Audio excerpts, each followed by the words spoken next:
Check it out, guys. We got a brand new factory sealed Ascended Heroes tin display case. Let's open it. Okay.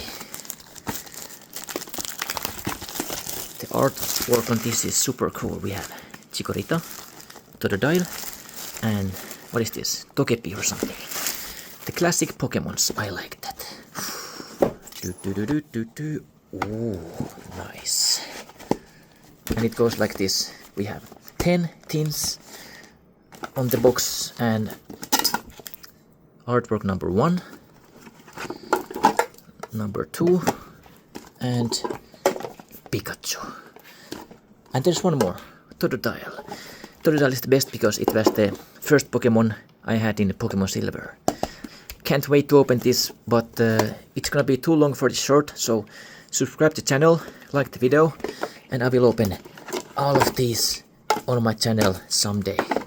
Maybe on a short version video, maybe in a long version video, but there's a surprise for you. Look, we have second factory sealed pack, so there's gonna be a lot of unboxings, Pokemon unboxings on this channel coming up, so stay tuned and thanks for watching.